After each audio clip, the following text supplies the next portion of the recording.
My husband got a dog, but I love cats. Hi, everyone. My husband, 20 on him, and I recently got married less than a month ago. After getting married, we moved into an apartment the next week. About a week in, he surprised me with a kitten. We had previously talked about getting a pet, dog or cat. I like both, but told him that dogs are a lot of work. Keep in mind, we are both active duty, leave for work early in the morning, and come back to the apartment usually after 16:30 on a good day. Anyways, dogs are a lot of work. Um, I told him maybe after a while because we also still haven't fully settled into the apartment. Another big thing for me is that we just got married. I want to enjoy our new marriage. Although we had basically been living together, I feel like it's still different when we get married and get our first apartment together. Another thing is that he asked his mom the same thing. Should we get a dog or a cat? She said cats are less work. She also mentioned something about letting us enjoy each other first. Mm. Point is, this week he started looking at puppies on Craigslist. He was asking me which I liked better and if it was a bad idea to get a puppy. I see where I was wrong and very indirect, but I felt bad because I know he misses his dogs back home and is more of a dog person. So I told him no. If he wanted a dog, then we could get one. I also thought if we already talked about this and he's still asking me, I guess he doesn't care that much about what I said. He can weigh my opinion in his own. We drove down, got the puppy. We took my car since it's a litter better on gas than his. On the drive back, the air smelt strongly like diesel for a minute and she barfed. When we got home, he took her out to pee and whatnot. I went to use the bathroom. And when I came out, he told me she pooped in the apartment. I was trying to look for where, and when I looked at her, she was just squatting, taking a shit on our apartment's carpet. In my head, I thought, wow, it's past 8:30 p.m. We were just about to eat in our apartment that we've been living in for like 3 weeks, and now there is shit in our new apartment's carpet. How I told him she's pooping right now, and when he came to see it, I don't know if he's shocked, but he kinda just watched her for a second, and I think that really set me off. The next day, we argued a bit. One thing that upset me was that he had told me that he would try to give her to someone. He sounded like he was grounded on that decision, but he continued to invest so much money into getting her things. That told him afterwards that he contradicts himself too much and needs to make I understand that I also contradicted myself with not being more firm on my opinion when he asked me this week what I thought about getting a dog, but in my head, I was just trying to be supportive. Now she keeps peeing and pooping on the carpet if you're not constantly babysitting her. I know that I should give it time, but I already told my husband so many opinions and I really don't want to tell him to get rid of her. I also feel like if he did, I would feel so guilty. Um, a guy who there is so much that I cannot put on this post, but I don't know what to do. Uh, Story 2 by asking my brother to be respectful when dog watching. My adult brother is currently dog sitting an elderly dog for a week. His owner's house is currently having some work done to it. We've never had a dog in our house before, as my mom is deathly allergic to cats and some dogs. Thankfully, my mom has had little reaction to this dog in particular, which is why she allowed the dog to stay. My brother knows how sick my mother can get. We had a cat when I was younger, but it sent my mom to hospital with severe respiratory distress. And the doctor warned her that if she kept ignoring her allergies, it could be life threatening. We've always been very mindful of washing our clothes and taking a shower after we came home if we had any contact with dogs or cats, just to be safe. Yesterday, however, my brother decided to wash the dog in our bathtub and didn't clean the tub after. When I went to shower a few hours later and found the tub coated in dog hair, I cleaned up all the hair and made sure the tub was properly sanitized for when my mom showered the next morning. When my mom got home from work today, we asked my brother if next time he could make sure he cleaned and sanitized the tub if he was going to bathe him again. And mm, We were overreacting and that it's no different than him showering after he came home from work. If we wanted a clean shower, then we should clean it ourselves and that we are being unreasonable. He threw a fit and said that he would never dog sit again if bathing made us this annoyed. We've never had a dog before, so I'm not sure if my mom and I are overreacting or not. Story 3, just getting started, and, I have so many questions. 46 mom, signed up with Bumble to test the waters. Divorced in March, but relationship had been dead for years, so we're both actually happier. Have kids 6 and older, 50/50. After first it seemed promising as I matched on 4 attractive ladies, one of which I met briefly a few years back. 2 never reached out, had a brief convo with 2, then nothing. Is the connection dead after 24 or only for guys to respond? And anyway, I'm losing hope with this based on what I've been reading. It seems that these sites are highly biased on appearance because it just seems improbable to match on personality with just 300 words to work with. And most probably don't read bios anyway. Some things I'm wondering about. Can I say I'm looking for a relationship, not a stepmom, or is there no way to say that W/O coming off negative? I think realistically, it would only work with someone who just happens to not have custody when I do. I just can't even imagine being together with kids as busy and stressful as that can be, and I don't want to move in with anyone for a long time. Is there a way to hint that I'm looking for someone fit? It's just central to my way of life to exercise and eat well, and I'm looking for the same in others. Uh, those without kids seem to be globetrotting and likely have designed their lives around the ability to be unencumbered. I've been swiping mostly left. What's the likelihood of matching with someone that doesn't have kids when you do? How can I sell myself better? I'm financially secure and thinking about retiring soon, but not sure even want to offer that up as it could attract the wrong people. At the same time, others that are financially stable may be looking for someone who is I'm on a plant-based diet, but haven't put that in my bio as I'm not so much bothered by meat eaters. Could it be many are just waiting it out on the sidelines with COVID? I'm hoping that's the case based on how my experience is going. Noticing lots of teachers, healthcare, psychologists, trainers/life coaches. Is there something about these professions? When they have the don't want kids box checked, do you generally interpret that as they don't want any kids or that they don't want their own? Similarly, if they say want someday, I interpret that to be their own, but some of these ladies are upper 40s and not to judge, but getting to be a stretch. Does my bio have to be funny? I don't have too many words to work with, and I really wanted to get the basics in there. The funniest bio I've read so far said, I'm decisive at 4-way stops. Would have swiped right, but the distance was gnarly. Not a question, but I've noticed everyone has a dog or cat where I live. Everyone. I'm not super into pets.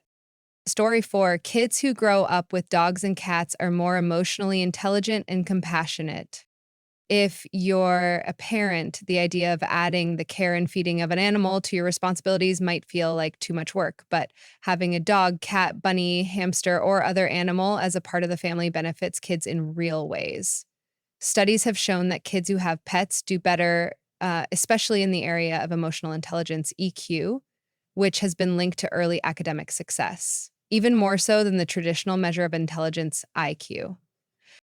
Even better news is that unlike IQ, which is thought by most experts to be unchangeable, you can't really change your IQ by studying, EQ can improve over time with practice.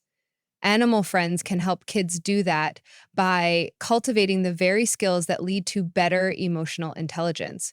And pooches and kitties aren't even trying, it just comes naturally.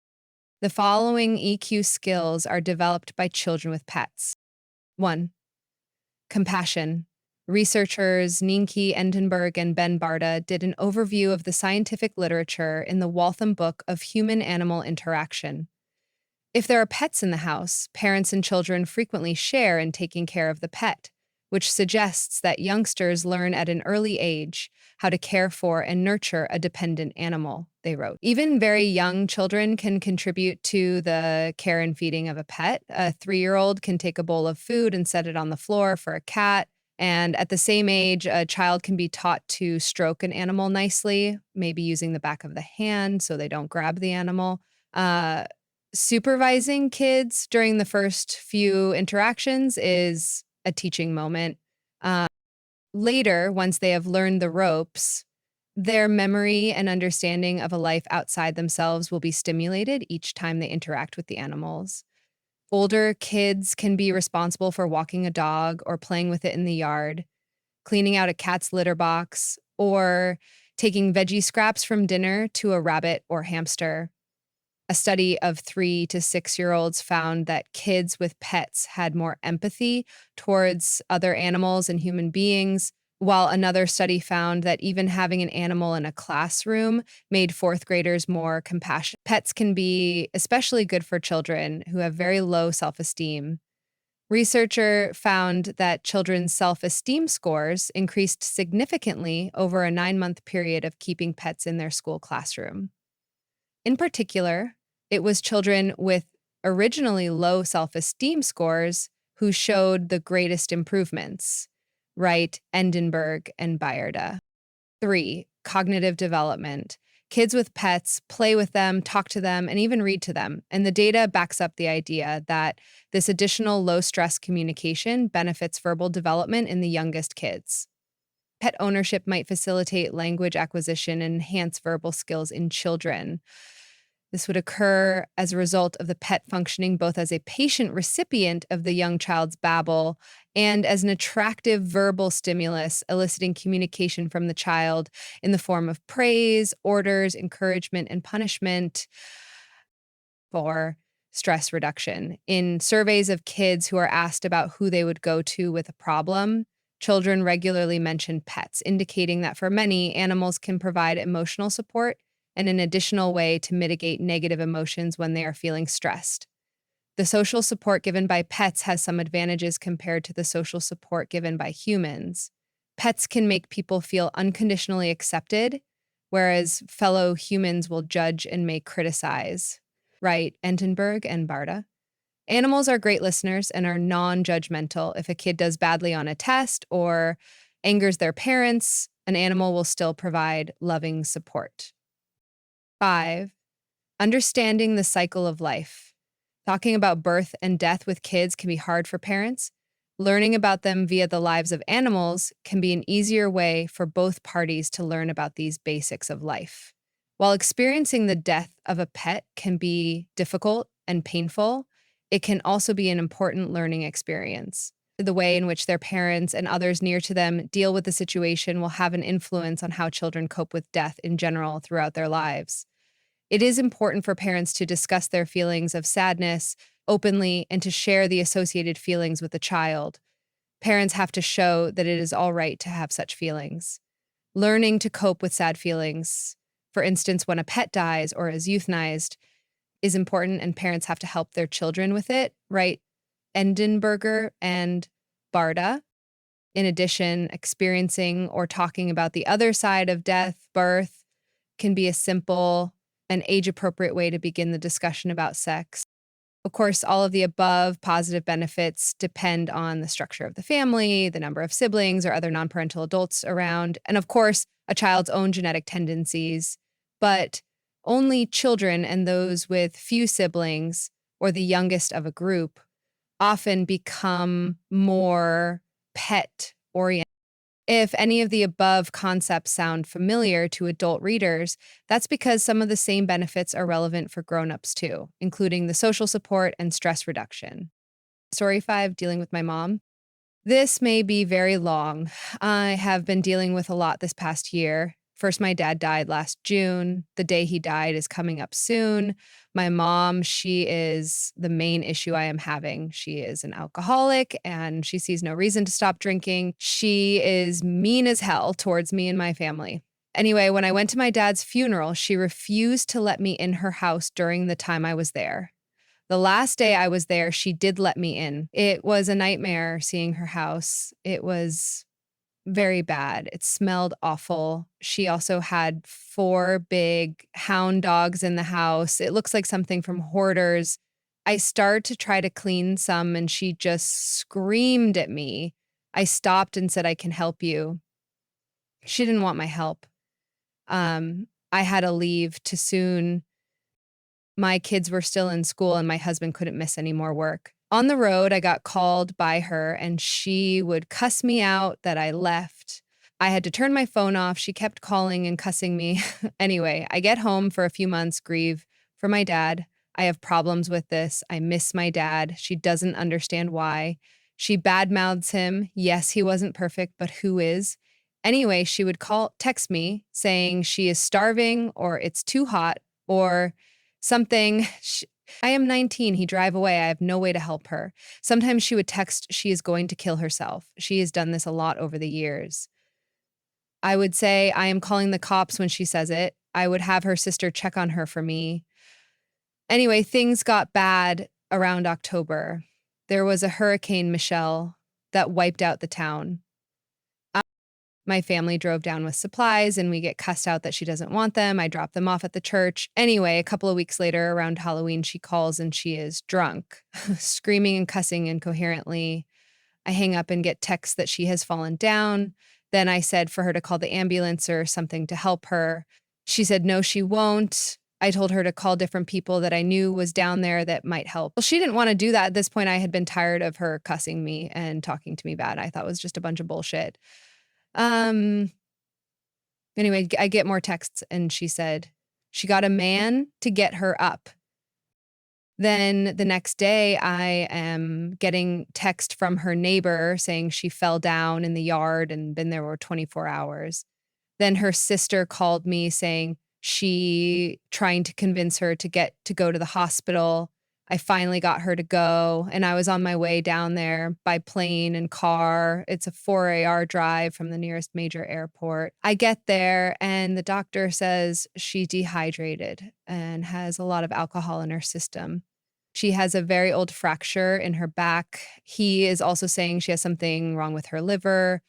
Anyway, she sends me to feed her dogs and cat. Her dogs wouldn't get near me and they were growling when I tried to get closer. The cat was locked up in her room. The house was a lot worse then. I saw it after the funeral. She was and is in complete denial of how bad it was. She saw nothing wrong with the way she lived there. It was filled with dog shit and piss everywhere you walked. There were rat pills and roaches. I also saw a snake. It was horrendous going in that house. Because of how bad the house was, I decided to bring her home with me. I convinced her to stay with me. I am now not sure if we should have done this. I had her sister help getting the dogs out of the house. I took her cat with us. I just couldn't handle 4 big dogs that were going to attack me when I got close. Anyway, they were probably put down. I don't know. Her sister said they were adopted by the town vet. Mom thinks they got put down. I don't know. It's been a rough 6 or 7 months living with her. My kids are autistic and they are now confined to just being in their rooms. She is staying in my living room because she can't get up the stairs. She just stays on the couch all day and night. We all have to leave the living room by a certain time, and it is usually when the kids eat dinner at 6 p.m. We get cussed out if we stay any longer. She throws her 2 cents when my kids have meltdowns and makes it worse. She screams in my face, like gets less than an inch away and screams in my face, cusses me. The other day, something was on the news about a school bus being stopped and a car almost hitting a kid. She said that almost happened to me. when I was 5 or 6 years old. She then said I knew how to cross the road and that I should have known better. I got upset and said, how was I to see a car coming around a bus? Then she started screaming at me. I went upstairs to get away from her. Then my 5-year-old get home and fix his lunch as usual. She starts back screaming. I told her I can't handle this no more. She starts crying that I did this to her. She wanted me to hug her. I tried to. She cried that I made her homeless and killed her dogs. Then she was screaming at my boy, and I told him to go upstairs. He was scared and crying. She said, I want him here. I said, no, he can't take this. Then she started the suicide talk. I said, you are going to do this with my kids here in their house. I will call the cops or something. Things are now starting to calm down, but I can't deal with no more. So I sent her to a therapist. She survived. And so are we going to start talking about it now or what? I can't eat. She puts me down about my weight. I am starting to throw up every day. My husband and I constantly fight now. We haven't been together in months. My kids have regressed in therapies. I'm just so stressed out and walking on eggshells.